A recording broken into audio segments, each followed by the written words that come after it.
The summer of 2009 cast a dark shadow over the quiet streets of Ipswich.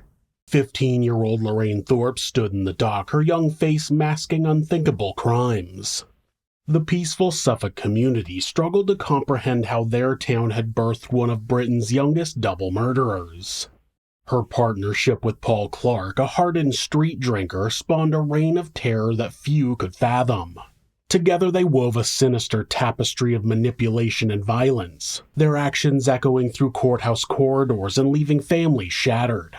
Their brutal campaign ended only when justice caught up, but the question lingered. How did a child become capable of such darkness? The answers lay buried in a maze of broken systems, addiction, and lost innocence. This is Monsters.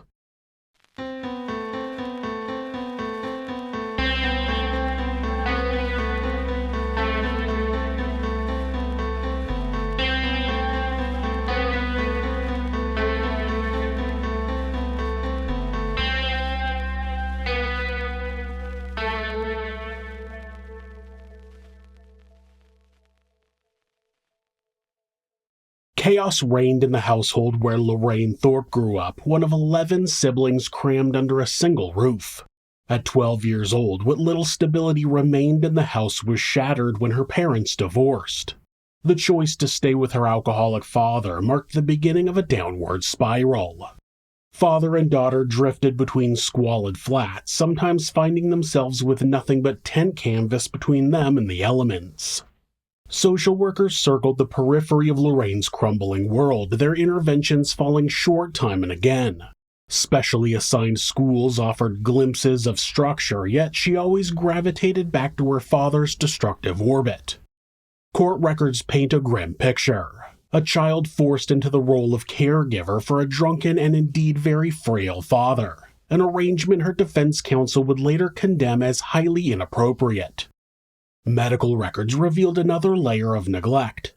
Diagnosed with ADHD, Lorraine's prescribed medication fell by the wayside as chaos consumed their lives. Streets became classrooms for the young girl, with Ipswich's drinking community serving as her educators. Days unfolded among middle-aged alcoholics to whom violence had become normal. Their world operated on primitive rules. Fists settled scores daily, petty theft funded the next bottle, and home meant wherever darkness found them. Morality blurred in that existence, with her defense later claiming it left her with, quote, no real understanding of what is right and what is wrong. The drinking circle widened to include a 41-year-old man named Paul Clarke, someone who was described as a dominant member of the group. Lorraine began to idolize Paul, and their partnership grew closer when his flat became a temporary haven for Lorraine and her father. Both Paul and Lorraine would deny that there had been any sexual relationship between them, but the young girl was obsessed with him either way. Nobody realized then how that connection would shape her destiny. The court's later assessment would say she had transformed into, quote, a violent young woman and a highly manipulative young woman. More chilling still, psychological assessments painted a portrait of a young woman who derived pleasure from brutality, finding violence funny and entertaining. Dr. Carrie Nixon, speaking from years of forensic psychological expertise, emphasized the exceptional nature of such violence in one so young, calling it incredibly rare. Like father, like daughter, the poisoned chalice of alcoholism passed between generations. Lorraine's mind, already fragile, crumbled under the weight of multiple disabling factors. Alcohol's toxic embrace from an early age, ADHD symptoms running wild and unchecked, and critical medication abandoned during vital developmental stages. 41-year-old Rosalyn Hunt, who went by Rosie, lived alone in the market town of Ipswich. She had previously separated from her husband and was self-medicating with alcohol. She became friendly with the local drinking community. It was in that community where Rosie met Lorraine.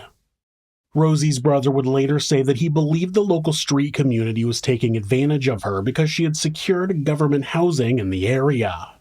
The brother said he arrived at her house once to see at least 10 members of the group in her living room. When he asked her if she wanted help getting them to leave, she said no. It was likely comforting to be accepted into the community and to feel wanted, but her usefulness to others wouldn't be enough to stop what was about to come.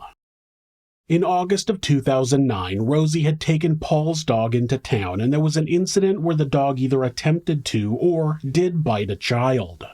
That resulted in Rosie allegedly kicking the dog, though it's not clear whether she really did. Either way, word got back to Paul about the supposed abuse of his dog, and Rosie began fearing for her safety. Lorraine's father, Desmond Thorpe, had by then secured his own flat, and Rosie went there to try to seek refuge from what she believed was an impending assault.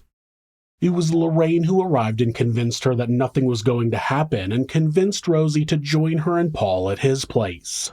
Maybe because she seemed young and innocent, Rosie believed her, but once at Paul's flat, she was held against her will and tortured. They used a cheese grater on her skin. They took the safety guard off of an electric fan and held it against her face. They also beat her with a dog chain. The pain from simply sustaining the wounds wasn't enough, though, so they literally rubbed salt into those wounds to inflict even more discomfort. They stuffed her into a suitcase and used it as a punching bag, and they burned her hair. After 2 days of torture, Paul and Lorraine moved Rosie to her flat, but the maneuver didn't go unnoticed. Once inside, a neighbor heard screams and called the police, notifying them that she believed Rosie was in trouble. Unfortunately, the call wouldn't result in her life being saved. On August 4th, when police arrived on the scene the first time, they didn't get a response from knocking. Those officers made the decision to leave the residence without attempting to get into the flat. They likely assumed that the resident wasn't home, but the reality was that Rosie was lying somewhere inside, unconscious after having been beaten almost to death by Paul and Lorraine. It wasn't until after the police had arrived and left that the killer pair returned to her flat, having brought sleeping pills with them. Their goal was to try to force Rosie to swallow the pills in an attempt to make it look like the woman had taken her own life. Of course, it seems like any halfway decent investigator would probably question the wounds from her clearly having been tortured before they landed on an intentional overdose. But if all criminals were smart, I wouldn't have a show. Either they weren't able to get Rosie to swallow the pills, or they thought the toxicology report would negate the external wounds, but they eventually beat her to death. On August 9th, Rosie's neighbor was still concerned since she still hadn't seen the woman after the first police visit. After not getting an answer again, officers ended up forcing their way into her flat after noticing an excess of flies around one of her windows. Inside, police found her body lying on her bed covered with a duvet. The coroner immediately pointed out the wounds on her body and made the preliminary statement that she had likely died from blunt force trauma.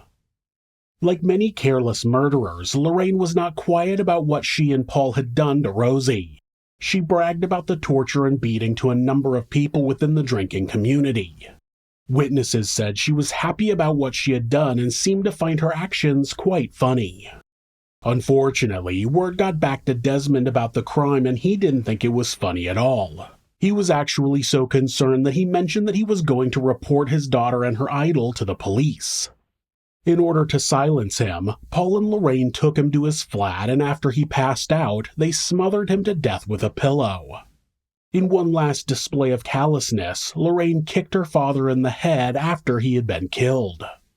The very next day after Rosie's body was found, police were called out to Desmond's flat where he was found dead. And the killer's plan almost worked, since he was initially thought to have died from complications due to his alcoholism or his lifestyle. Eventually, a pillow was found outside in the bushes that had some of Desmond's blood on it. That discarded piece of evidence made it clear that Desmond Thorpe's death was anything but natural. Both Paul and Lorraine had been seen leaving the flat around the estimated time of Desmond's death, so they were both arrested and questioned. They both denied being involved in either murder. Eventually, Lorraine would confess that investigators would find her shoe print on her father's head, but she still pleaded not guilty to the crime. Initial whispers painted Lorraine as Paul's puppet, dancing to his twisted tune. However, court proceedings shattered that simplistic view.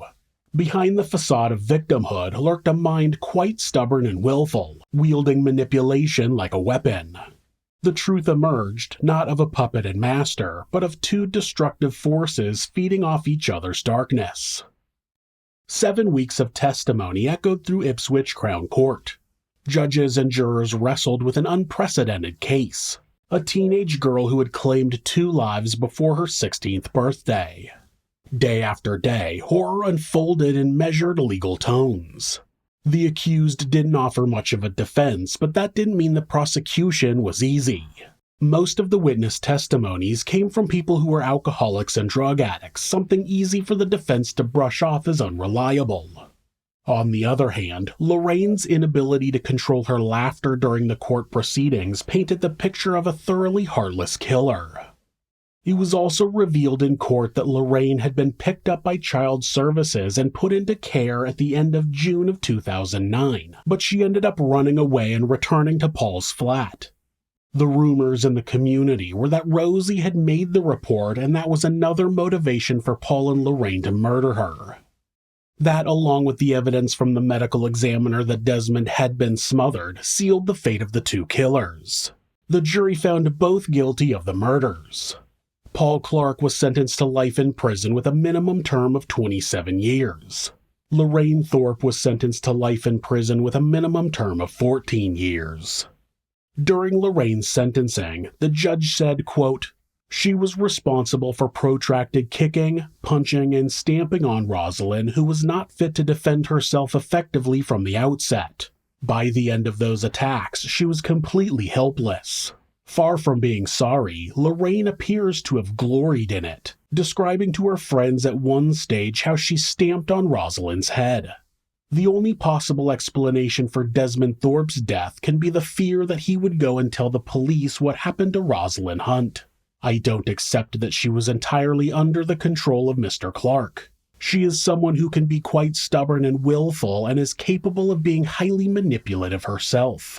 Her story is an appalling one.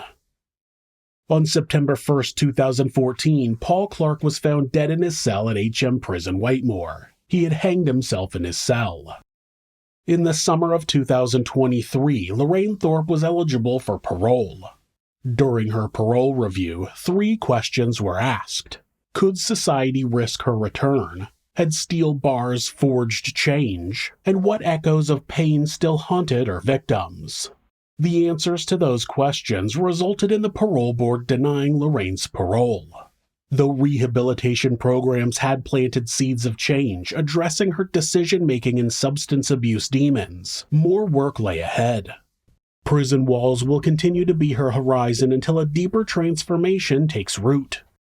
Shadows still linger over Ipswich, where a teenage girl's descent into darkness, brought about by an obsession with an angry older man, exposed the fault lines in society's protective walls. Lorraine's story reads like a modern tragedy. A neglected child who stepped through addiction's doorway and ran full speed towards a series of actions that would make her and her partner monsters.